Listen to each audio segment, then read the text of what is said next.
When you think of small crossovers, there are a few household names that might spring to mind. The Toyota RAV4, Honda CR-V, and even the Ford Escape are probably the ones you think of first, and that is completely fine. But of the best sellers in the segment, which also includes the Nissan Rogue and Hyundai Tucson, the Subaru Forester is my pick for the best of the bunch.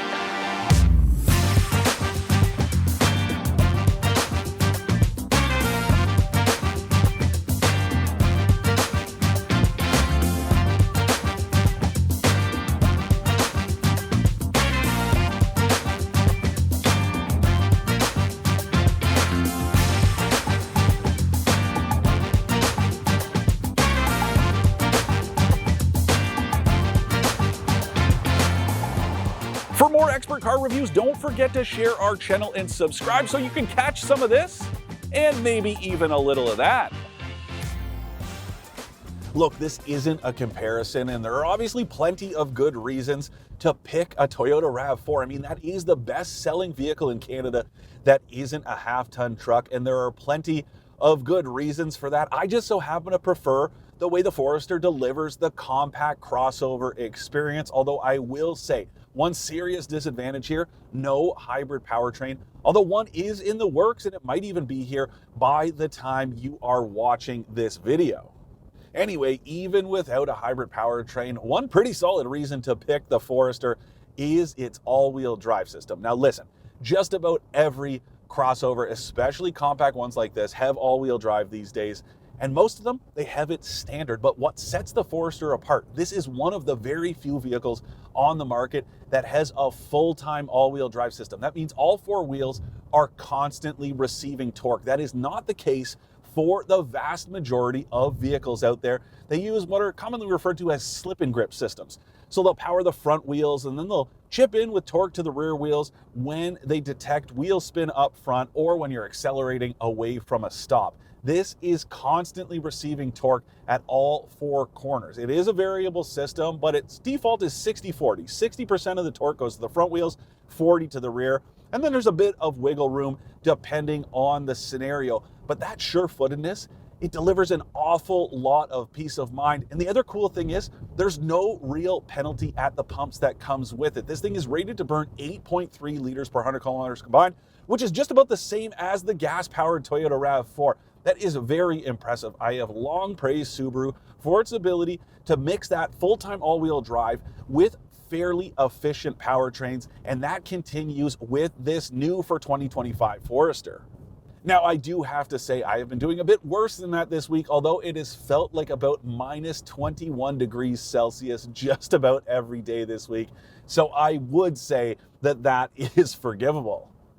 Now, something else that's unique about the Forester is the way it's powered, because most four-cylinder engines, they have inline engines. The pistons move up and down. This is a horizontally opposed engine, and it means the pistons move side to side, a boxer engine as it's called. The only two automakers that use it, Subaru and Porsche. It is very unique. The engine sits very low in the engine bay. That does help to reduce the center of gravity.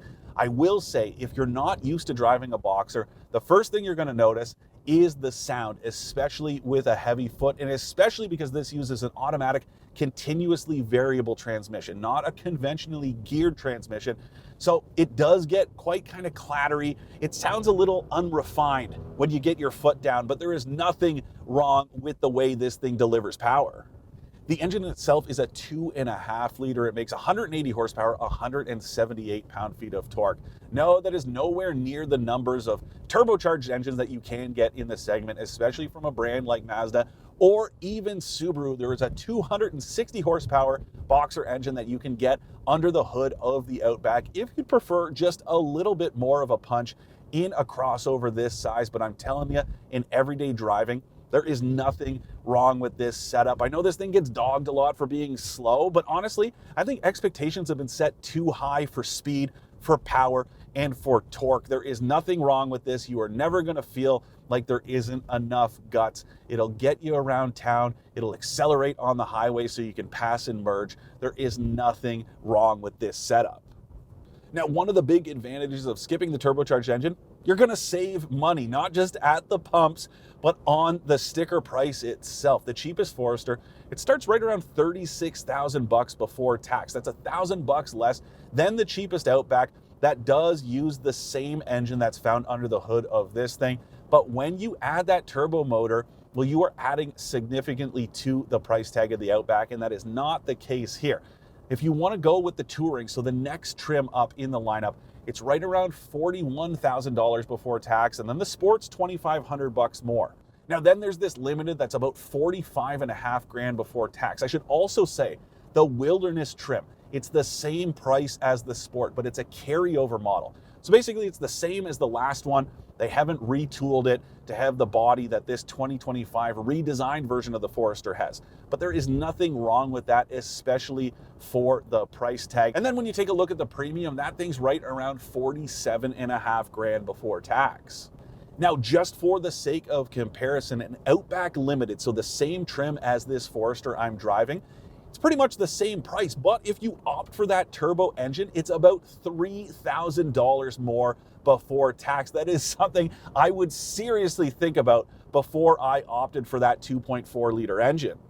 Now look, there's lots of good stuff throughout the lineup, but looking at this Limited version specifically, you've got an 11.6 inch vertically oriented touchscreen that's got built-in navigation as well as wireless Apple CarPlay and Android Auto. There's also a heated steering wheel, heated front seats. There is memory settings for the driver's seat that is something like 10-way power adjustable that also adjusts the mirrors. There are 2 profiles that you can save. There's also heated rear seats, an 11-speaker stereo, and leather upholstery. It's a reasonably well-rounded package for the price, especially in this very competitive segment. That is something that Subaru has always done well. Yeah, you're not getting absolutely everything you might want, but what you are getting, it is fairly priced within the segment. Now, the other thing you get here, as well as in every other version of the Forester, is Subaru's EyeSight suite of driver aids and advanced safety systems. That means forward collision warning, pedestrian and cyclist detection, automatic emergency braking, lane departure warning and keeping assistance, and adaptive cruise control. And then when you move up the lineup, you get stuff like blind spot monitoring, as well as reverse automatic emergency braking. All that stuff up front, it uses dual cameras behind the windshield. And the one cool thing is, there aren't many false alarms like you get with Honda and Toyota systems.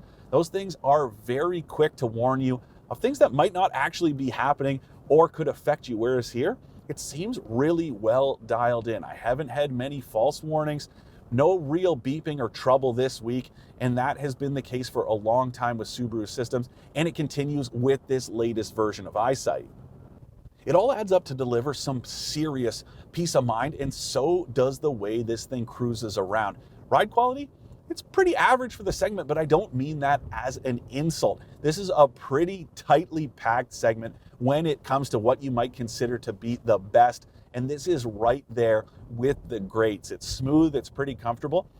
It handles well too. There is nothing wrong with the way this thing drives. Again, it's not especially sporty, but I don't think a crossover like this needs to be. Yes, the days of the Forester XT were great. Having that turbo motor, a lot of fun, especially when you get it with a manual transmission. That was awesome, but what this thing has transformed into is a pretty solid entry in a very competitive segment.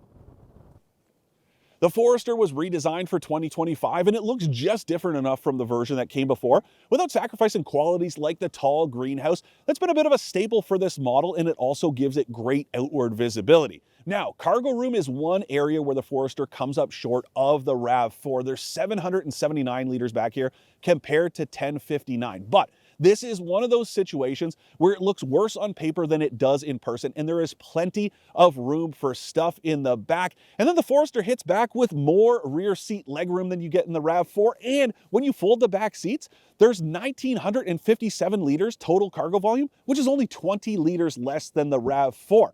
The other thing I like, just how massive these doors are and how wide they open. Helpful when you're getting in and out or you're helping a little one get buckled into their car seat. I also love these steps just inside the back doors that make it easy to access anything you've got thrown up on the roof. And I also love the way the doors extend all the way to the bottoms of the rocker panels.